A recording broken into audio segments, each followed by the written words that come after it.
السلام علیکم معزز اساتذہ اکرام، آج کی اس ویڈیو میں نے سماجی سائنس کے تدریس کے دلچسپ اور آسان طریقے سرچ کیے ہیں، وہ آپ کے ساتھ شیئر کرنا چاہوں گی۔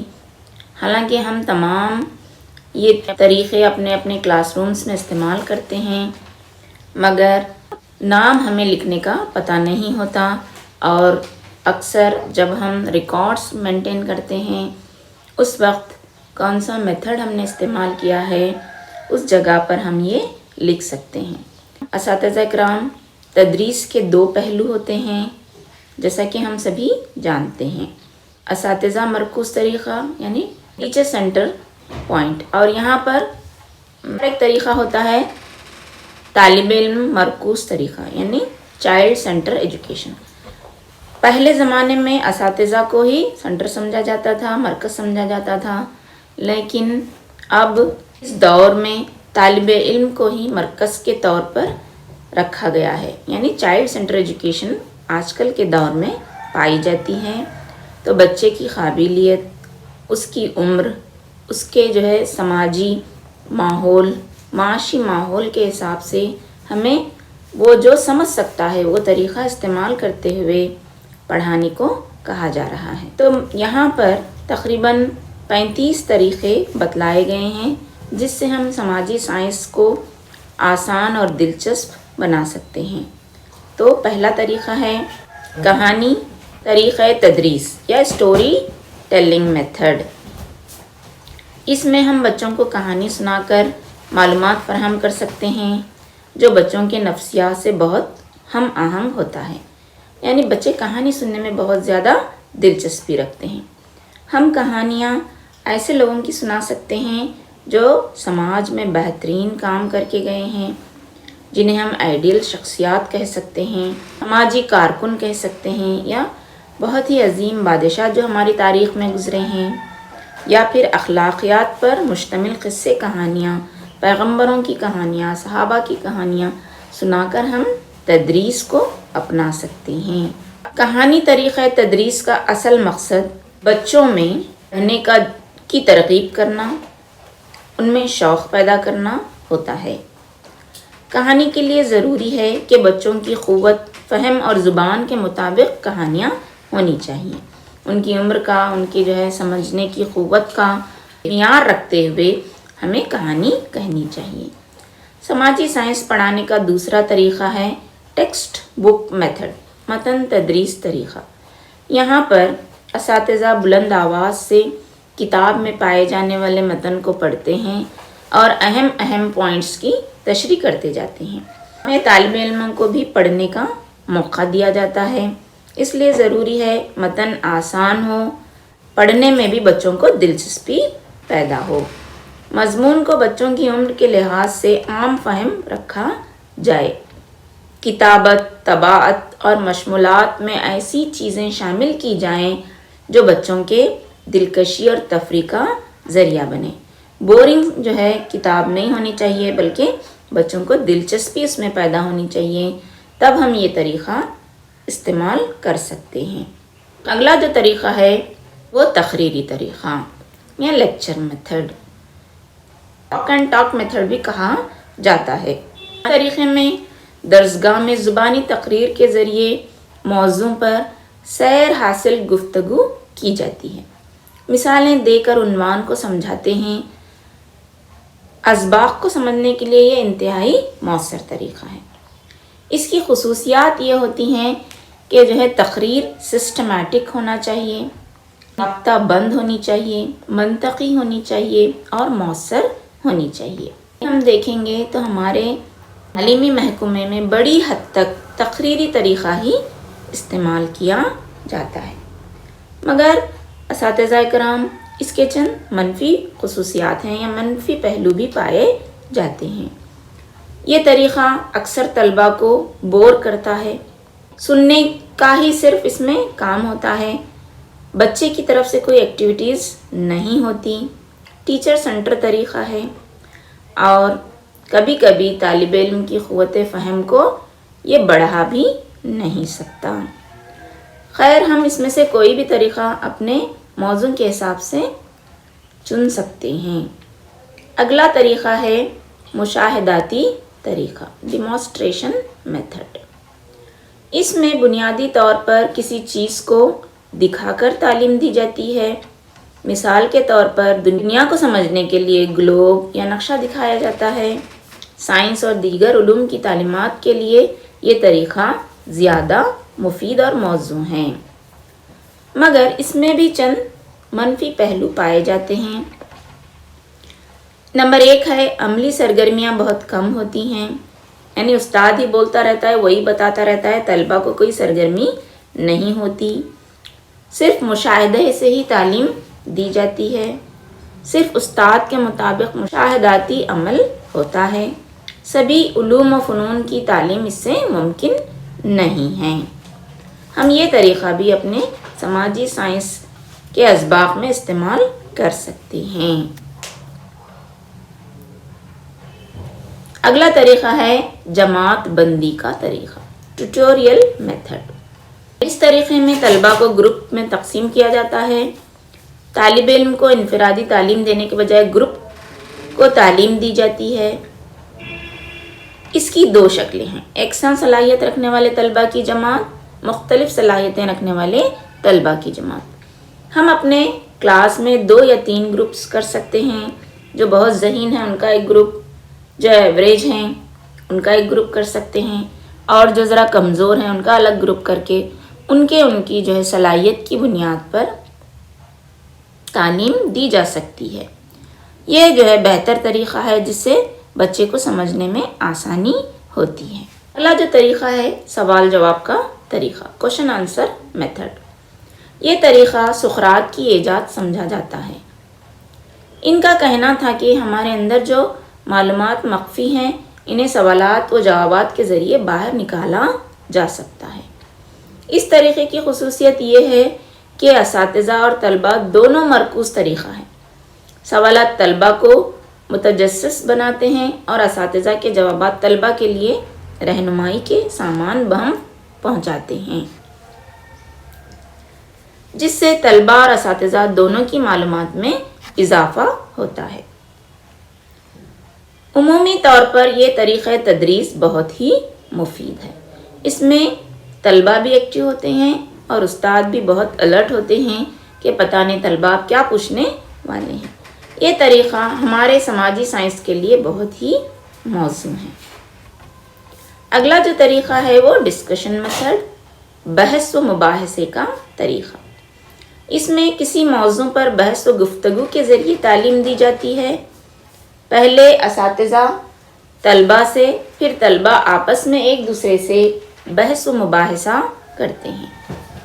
اس کی خصوصیت یہ ہوتی ہے، اس میں کھلے ذہن سے بحث کی اجازت ہوتی ہے، لیڈرشپ کی صلاحیت نکھرتی ہے، برداشت اور سامنے والے کو سننے کی طاقت پیدا ہوتی ہے، طلبہ کے اعداد و اطوار کی پیمائش کی جاتی ہے، طلبہ کے تاثرات کا اندازہ لگ جاتا ہے، منطقی فکر کی صلاحیت پروان چڑھتی ہے۔ تو یہ طریقہ بھی ہم اپنی جو ہے جماعتوں میں استعمال کر سکتے ہیں اور جو ہے بحث و مباحثے کے ذریعے سماجی سائنس مضمون کو بہت ہی دلچسپ بنا سکتے ہیں۔ انکشافی طریقے کو بتلانے والے ہیں H.E. آرمسٹرانگ۔ آگے چل کر اس جو ہے طریقے کا نام پرابلم سالونگ میتھڈ کہا گیا۔ اس طریقے میں طلبہ خود سے حقائق کو تلاش کرتے ہیں، حقائق تلاش کرنے میں جو پریشانیاں سامنے آتی ہیں اس کا تجزیہ کرتے ہیں، جس کے نتیجے میں حقائق تک پہنچتے ہیں۔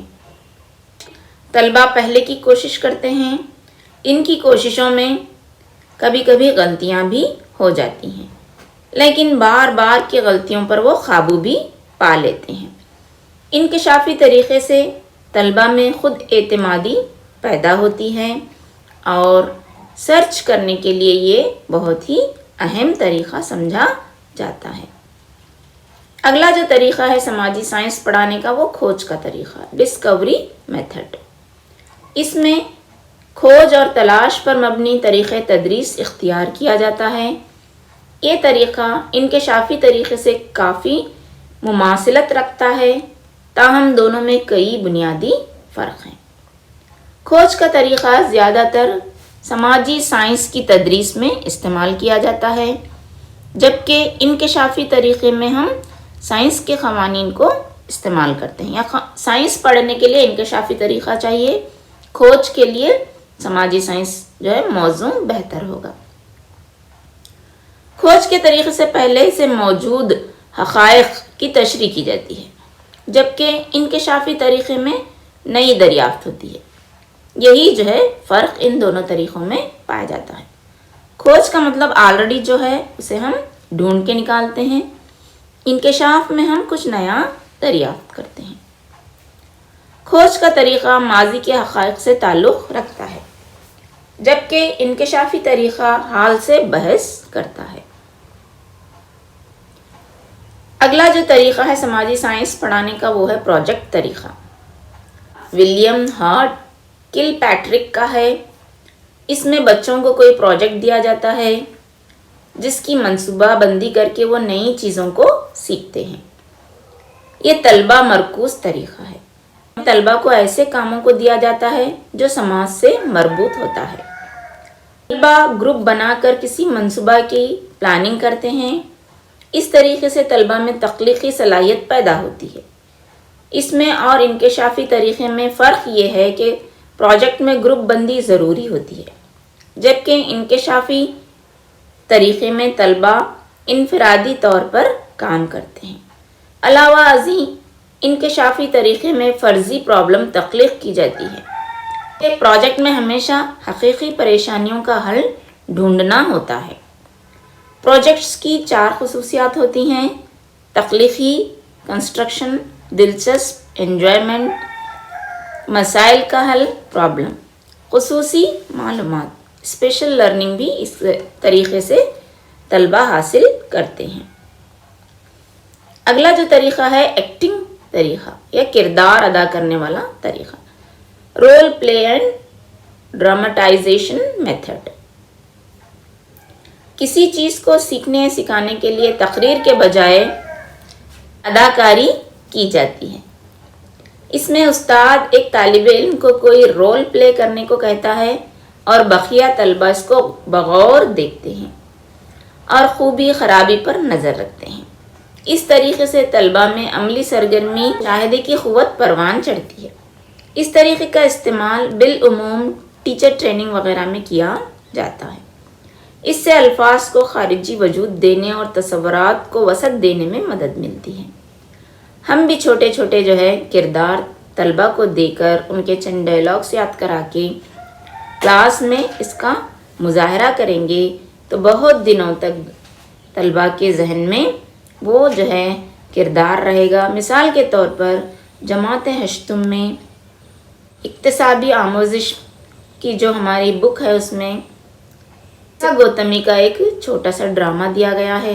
اگر اس کو ہم چند ڈائلاگ لکھ کر طلبہ کو دیں گے تو وہ ڈرامہ اپنی کلاس میں پیش کریں گے۔ اسے کسا گوتمی کا جو ہے کردار اور جو ہے بدھا کے بارے میں اور تفصیل سے طلبہ میں جو ہے جانکاری بڑھے گی اور وہ ہمیشہ کے لیے یاد رکھ سکیں گے۔ اگلا جو طریقہ ہے وہ اجتماعی طریقہ ہے۔ اس نظریے کا خالق فرینکنی آسبورن ہیں، جو انہوں نے اپنی کتاب اپلائیڈ امیجنیشن میں پیش کیا ہے۔ یہ 1953 عیسوی کی بات ہے۔ یہ طریقہ دراصل گروپ بندی پر مشتمل ہے، جس سے طلبہ کا ایک گروپ بنا کر کسی عنوان پر سبھی گروپ ممبران کو اپنے اپنے آئیڈیا اور خیالات پیش کرنے کو کہا جاتا ہے۔ کسی ایک شخص کے خیالات کے مقابلے میں گروپ کے خیالات اور مسائل کے حل کی تلاش زیادہ بہتر نتیجہ دے سکتی ہے۔ اس سے نہ صرف طلبہ کی فکری طاقت بڑھتی ہے بلکہ مختلف لوگوں کے خیالات سے روشناس بھی ہو سکتے ہیں اور نئے نئے آئیڈیاز بنانے کی صلاحیت بھی پیدا ہوتی ہے۔ یہ طریقہ بچوں کو بولنے کی ہمت افزائی کرتا ہے، خیالات کو شیئر کرنے کا موقع دیتا ہے، بحیثیت گروپ صلاحیت کا مظاہرہ کرنے، ایک دوسرے سے سیکھنے، خود اعتمادی کو بڑھانے، طلباء کی غلط فہمی کو دور کرنے، طلباء کے معلومات کی جانچ کرنے میں بہت ہی معاون و مددگار ہوتا ہے۔ اگلا جو طریقہ ہے وہ فوجی تربیتی طریقہ، ڈرل میتھڈ اسے ہم کہہ سکتے ہیں۔ اس طریقے میں اساتذہ جو قواعد و ضوابط طلباء کو پڑھاتے ہیں، انہیں عملی طور پر طلباء کو کرنے کا پابند بنایا جاتا ہے۔ درسگاہ میں جب طلباء ان قواعد کو عملی جامہ پہناتا ہے تو استاد ان کی نگرانی کرتے ہیں۔ جب طلباء کسی جگہ کام نہیں کر پاتے تو استاد ان کی مدد کرتے ہیں۔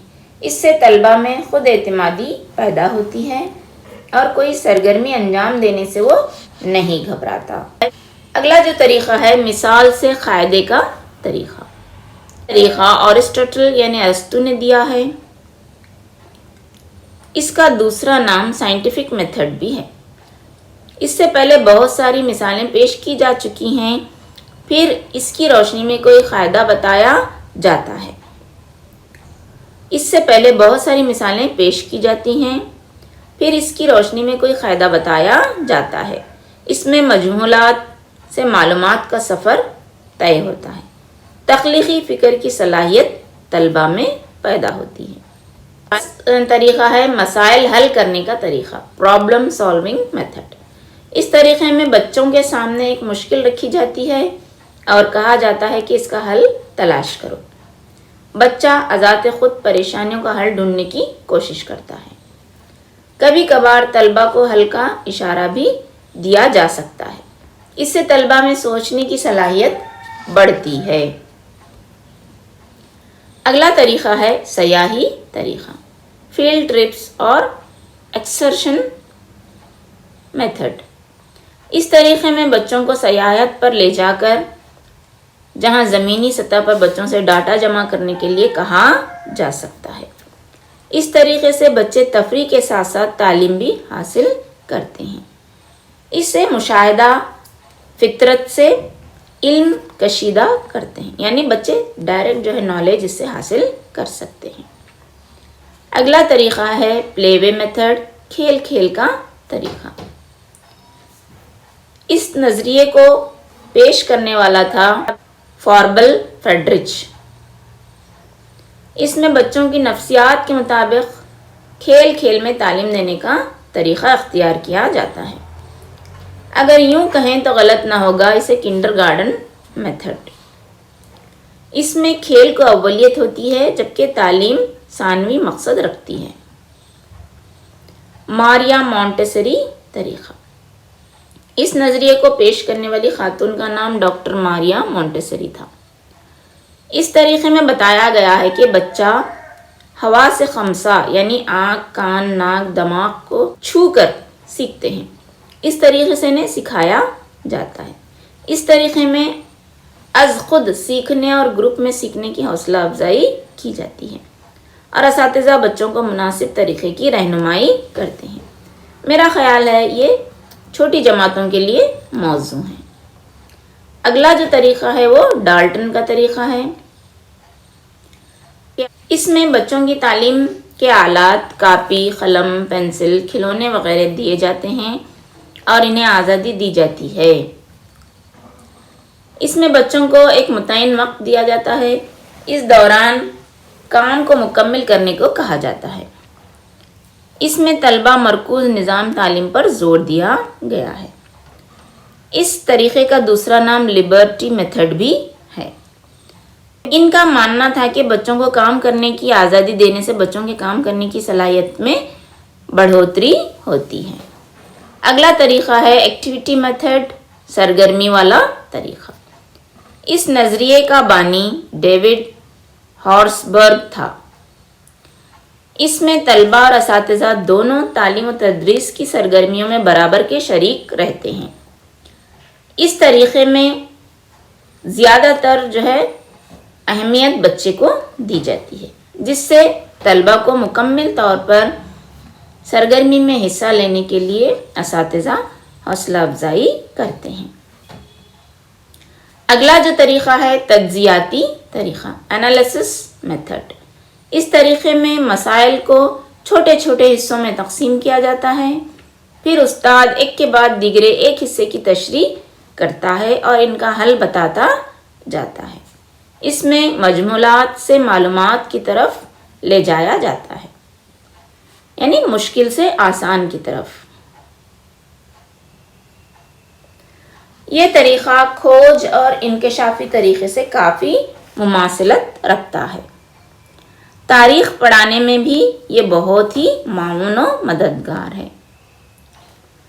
اگلا جو طریقہ ہے وہ ہے ترکیبی طریقہ. چھوٹے چھوٹے مسائل کو اس طرح جوڑا جاتا ہے کہ اس کے مجموعے سے کوئی معنی خیز نتیجہ نکل آتا ہے. اس طریقے میں بھی معلومات سے مجہولات تک ایک تجزیے سے نتیجہ اخذ کیا جاتا ہے. استاد کئی چھوٹی چھوٹی معلومات طلبہ کے سامنے پیش کرتا ہے، جس سے طلبہ کو ان حصوں کو جوڑ کر نتیجے یا محاصل حاصل کرنے میں آسانی ہوتی ہے. اگلا جو طریقہ ہے وہ ذرائع طریقہ سورس میتھڈ. اس طریقے میں معلومات کے ذرائع پر فوکس کیا جاتا ہے، جس میں کسی شخص، کتاب، ڈاکومنٹری، تصاویر اور دیگر ذرائع سے معلومات حاصل کی جاتی ہیں. اس میں براہ راست عمل سے سکھایا جاتا ہے. اگلا جو طریقہ ہے وہ مائکرو ٹیچنگ میتھڈ. اس نظریے کے بانی کا نام رائٹ ایلن تھا. یہ ایک ایسا طریقہ ہے جس میں طلبہ کو تدریس کے لیے ٹریننگ دی جاتی ہے تاکہ مستقبل میں وہ ایک اچھا استاد بن سکے. اس طریقے کا استعمال بالعموم بی ایڈ اور ڈی ایڈ وغیرہ میں کیا جاتا ہے. اس میں درسگاہ اور پڑھانے کا وقت چھوٹا رکھا جاتا ہے تاکہ سیکھنے والے طلبہ گھبراہٹ کا شکار نہ ہو سکیں. یہ نظریہ 1963 میں ڈیولپ ہوا تھا. بھارت میں ڈی ڈی تیواری نے الہ آباد میں 1967 میں سب سے پہلے اسے عملی جامہ پہنایا تھا. رائٹ ایلن نے 14 صلاحیتیں پیدا ہونے کی بات اس میتھڈ سے کہی ہے. NCERT نے کہا ہے کہ تدریس کے لیے 19 صلاحیتوں کا ہونا ضروری ہے. اس میں 6 منٹ تک پڑھایا جاتا ہے، پھر 6 منٹ تک طلبہ سے فیڈ بیک لیا جاتا ہے، 12 منٹ تک ری پلان کیا جاتا ہے، پھر 6 منٹ پڑھایا جاتا ہے، پھر 6 منٹ فیڈ بیک لیا جاتا ہے. اس طرح ایک کلاس 36 منٹ کی رکھی جاتی ہے. اگلا جو طریقہ ہے وہ ہے سوشیو میٹرک میتھڈ. اسے جیکوب ایل مورینو نے دیا ہے. اس طریقے میں انسان کے سماجی رابطوں، اس کی پسند ناپسند، باہمی روابط کا مطالعہ کیا جاتا ہے. اس میں لوگوں کی پسند ناپسند کی درجہ بندی کی جاتی ہے اور انہیں نمبرات بھی دیے جاتے ہیں. اس سے لوگوں کی نفسیات کا گہرا مطالعہ کیا جا سکتا ہے. خاص کر سوشیولوجی پڑھانے میں یہ طریقہ معاون و مددگار ہے. اس سے درسگاہ میں بچوں کے باہمی تعلقات، اعداد و اطوار کا مطالعہ بھی کیا جا سکتا ہے. ونکتا میتھڈ. اس نظریے کا بانی چارلٹن واشبرن ہے. اس نظریے میں پروگرام لرننگ کا طریقہ بتلایا گیا ہے. اس میں تخلیقی سرگرمیاں انجام دی جا سکتی ہیں، طلباء کے جذبات کا خیال رکھا جا سکتا ہے اور سماجی علوم پر بھی فوکس کیا جاتا ہے. اگلا جو طریقہ ہے پروگرام لرننگ انسٹرکشن میتھڈ. اس طریقے میں بچہ تعلیمی آلات کو جمع کرتا ہے.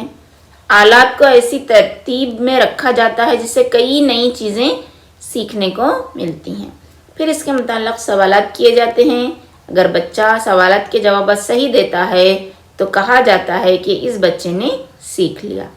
اگر صحیح جوابات نہیں دے پاتا تو اس کا مطلب ہے کہ اس نے ابھی مکمل طور پر نہیں سیکھا ہے. پھر اسے دوبارہ سیکھنے کے لیے آمادہ کیا جاتا ہے. اس میں تعلیم، ہدایات اور پروگرامنگ تینوں ایک ساتھ کام کرتے ہیں. اگلا طریقہ ہے 5 اسٹیپس لیسن پلان میتھڈ. یہ نظریہ ہربرٹ کا ہے. انہوں نے بالغ افراد کی تعلیم کے لیے 5 مراحل مقرر کیے ہیں. نمبر 1 ہے تیاری، یعنی لیسن کی پریپریشن. اس میں کلاس کے لیے تیاری کی جاتی ہے. پیش کرنا، پریزنٹیشن، جو کچھ تیار کیا ہے وہ طلبہ کے سامنے پیش کرنا ہوگا. متعلق کرنا، ایسوسیشن، اس میں طلبہ کی معلومات اور دی گئی معلومات میں موازنہ کیا جاتا ہے اور موضوع سے متعلق ضروری معلومات فراہم کی جاتی ہیں. عام کرنا، جنرلائزیشن، فراہم کی گئی معلومات میں وسعت دیتے ہوئے مختلف زاویوں پر بحث و گفتگو کی جاتی ہے. قابل عمل بنانا، اپلیکیشن، اس میں طلبہ نے کتنا سمجھا ہے اس کو عملی طور پر جانچا جاتا ہے. اگلا طریقہ غیر بصری طریقہ ہے. اس کے تخلیق کار کا نام لوئس بیرل ہے. اس میں 6 ابھرے ہوئے نقوش پر مبنی علامتیں بنائے جاتے ہیں جسے چھو کر نابینا افراد تعلیم حاصل کرتے ہیں. یہ خاص کر نابینا افراد کے لیے بنایا گیا طریقہ ہے. 6 ابھرے ہوئے نقوش کو 64 شکلوں میں ترتیب دی جاتی ہے جس سے ایک حرف کئی حروف یا علامتوں کی نمائندگی کرتا ہے. اگلا طریقہ تقلیدی طریقہ، امیٹیشن میتھڈ. چونکہ نفسیات کے ماہرین کا ماننا ہے کہ نئی معلومات سیکھنے کا یہ سب سے اہم طریقہ ہے جس میں تقلید یا نقل کی جاتی ہے. تقلید کسی دوسرے کے طرز عمل کی کاپی کرنا، نقل کرنا ہوتا ہے. بچپن ہی میں یہ عمل شروع ہو جاتا ہے اور عمر بھر جاری رہتا ہے. بچے اپنے آس پاس کے افراد اور ماحول کو جس طرح دیکھتے ہیں اس کو کاپی کرتے ہیں. ذاتی دلچسپی، ماحولیاتی عناصر اور اطوار و عادات اس طریقے میں تعلیم کے بنیادی عناصر ہوتے ہیں. تدریس کا یہ طریقہ کافی مفید ہے. بچوں کو اپنے آپ کو نمونہ بنا کر تعلیم دی جاتی ہے. اس نظریے کا بانی البرٹ بینڈور ہے. بیسک ایجوکیشن میتھڈ، یہ گاندھی جی کا نظریہ ہے. ان کا کہنا تھا کہ تعلیم بچہ مرکوز ہونا چاہیے. تعلیم بچوں کو مادری زبان میں دی جانی چاہیے. گاندھی جی تعلیم کو روزگار کے لیے بیمہ قرار دیتے تھے. بچوں کو غیروں کی تہذیب و تاریخ پڑھانے کے بجائے اپنی تاریخ و تہذیب پڑھانا ضروری ہے. کتاب کی تعلیم اور ماحول میں ہم آہنگی ہونا چاہیے. اس طرح تعلیم فری میں دی جانی چاہیے، مفت دی جانی چاہیے. اس کی شروعات 1937 میں ہوئی تھی. اس طریقہ تعلیم کے چیئرمین تھے ڈاکٹر ذاکر حسین. یہ نظریہ وردھا تعلیم اسکیم کے نام سے بھی جانا جاتا ہے. خان صاحب کا طریقہ، خان میتھڈ. مولوی محمد اسماعیل خان میرٹھی یہ ماہر نفسیات کے ساتھ ساتھ ماہر تعلیم بھی تھے. انہوں نے بچوں کے نصاب پر بہت کام کیا ہے. ان کا نظریہ تھا کہ بچے تدریجی طور پر سیکھتے ہیں. انہوں نے اپنی کتاب اردو کی پہلی کتاب کی سیریز میں بچوں کو پہلے حرف تہجی با ترتیب، پھر حرف تہجی بے ترتیب، بعد ازاں 2 حرفی، سہ حرفی، اس طرح 8 حرفی لفظوں تک کی تعلیم کا طریقہ اختیار کیا ہے. بچوں کو ان کے ماحول پر مشتمل مضامین پڑھایا جانا چاہیے.